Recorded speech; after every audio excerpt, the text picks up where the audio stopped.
Should student loans be forgiven? Oh, really? I did a show, Should Student Loans Be Forgiven? And first off, there is no forgiving. They just transfer that debt from the student to the taxpayer. There's no forgiving. Somebody's going to pay that debt. It's not a binary choice, right? The liberal arts degree that I got is on here for free. 98% of the known information in the world is here. So what that means, a welder today with a curious mind can master the craft and apply themselves to whatever extent they want, but at the same time, indulge the curious part in their brain. All the information that we paid for when we went through the university system was in part the cost of access. There was no other way to get to it. Right. Today, anybody can get to this. It's a purchase, Phil. It's a transactional reality. And we lose sight of that when we talk about, oh, it's an investment in your future. Well, so too is the F-150 or the F-250 if you're a builder and you're trying to put up a studio like this. But nobody's talking about forgiving the loan on that tool. No. That's wrong. And final thought regarding it, if you're going to ask people to forgive that debt, I'm biased. I'm thinking of the 2,000 plumbers, steam fitters, pipe fitters, heating and air conditioning electricians that we've helped train. They're going to pay for that. They're going to pay for that. And nobody's offering to forgive the debt on their trucks, their welding equipment, nothing. So, end of rant.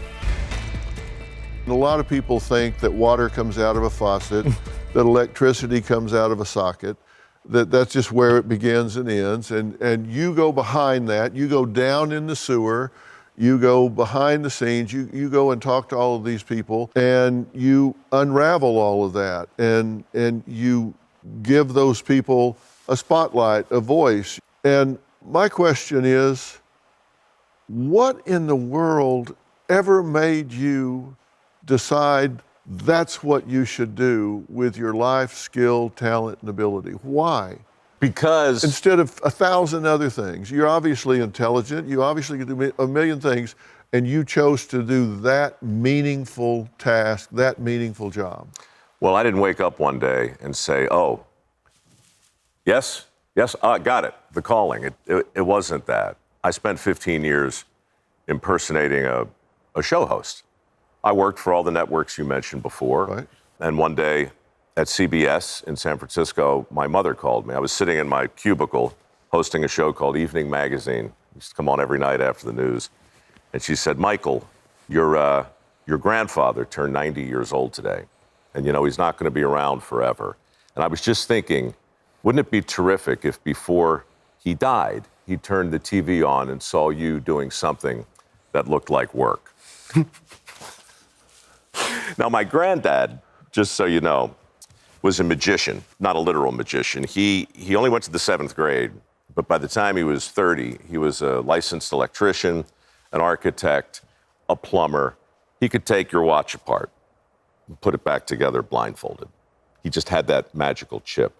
And I was determined as a boy to follow in his footsteps because that's what we want to do, right? We become enamored by the thing we can see. And he was my next door neighbor on a little farm outside of Baltimore. And day after day, I just saw him work these miraculous miracles, with his hands. And by the time I was 15 or 16, I learned that just because you love something doesn't mean you can't stink at it, right? And I didn't get the handy gene. I got in entertainment. Long story short, after freelancing for a couple of decades, I got the call from my mom. And so I took my cameraman, because my mom's right. She's always right. You'd love her, by the way. She's 86, working on her 4th book. First time New York Times best-selling author at 80. Woman never quit. So she shames me with this phone call to do something on TV that looks like work. I take my cameraman into the sewers of San Francisco, and what we saw down there, I put on the air, probably inappropriately for the show I was hosting at the time, because they fired me. But they let me take the idea of going behind the scenes. And what changed my whole trajectory was in the sewers of San Francisco, I realized I was I was probably a better guest than I was a host. And so I started acting like a guest. I started acting like an apprentice. I started acting like an avatar, right? No second takes, no prep, just me and a sewer inspector in unspeakably disgusting conditions. And when that footage made it on the air, something amazing happened. And I bet this happened to you too in some way, shape, or form. When you Forrest Gumped your way into the format that made you Dr. Phil, you got feedback. Oh boy.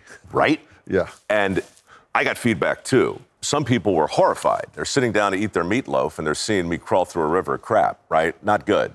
Not a good look for the TV. But the mail I got from viewers who said, "You think that's dirty? You ought to see what my pop does. My mom, my sister, my cousin, my uncle. Wait till you see what they do for a living." And that, at 42 years old, the plane finally landed. And I was like, that's it. I've never seen TV done like that. So I spent the next 20 years working as an apprentice in sewers and septic tanks and bridges and radio towers. And as a very simple formula: no prep, show up, don't cheat, try hard, and let the viewer see what you saw. That was it for me. I mean, the short answer to your question is, I grew up next to a man who I admired greatly. I took a phone call from my mother, who shamed me profoundly, drove me into the sewers, where I was baptized in a river of effluvium and had myself what the Greeks call a peripeteia, and became a guest instead of a host. And now I'm sitting here talking to you about merit. Can't script it. What did you think of these people that were down there doing these jobs, that were really out there working every day, chipping away, doing up in the tower, down in the sewer? I mean, to me, these are the people that make this country run. Did you see Band of Brothers? I did. We few, we happy few. Plumbers and electricians and HVAC people and sewage inspectors, they don't have to know each other. But when they meet, there's an understanding. And I think part of the understanding is rooted in humor. There's great good humor on the job sites, by and large. And sometimes the more challenging the job, the more gallows the sense of humor is. But it's a wonderful thing. You know, it's the thing that lets the air out of the tire. But the more important thing is the realization that if they called in sick for a week, party's over. We saw it in the lockdowns. We saw all of a sudden essentiality became a topic that everybody was talking about regarding work. The people we featured on Dirty Jobs, by and large, always knew that. Farmers, miners. By the way, those are the only two industries in the world. Everything in this beautiful studio was either grown out of the ground or pulled from the earth and fashioned into something useful. They knew it. They knew there was purpose and meaning under the grime and slime and all of the overtime. And I didn't even realize it truly until maybe seasons 5 or 6, when we started to look at this body of work and this group of people and what you might learn from them collectively. And that took me in a slightly different direction. Yet again, you can learn a lot from the people who keep your lights on and who make it possible to flush the toilet as you wave goodbye to the contents therein.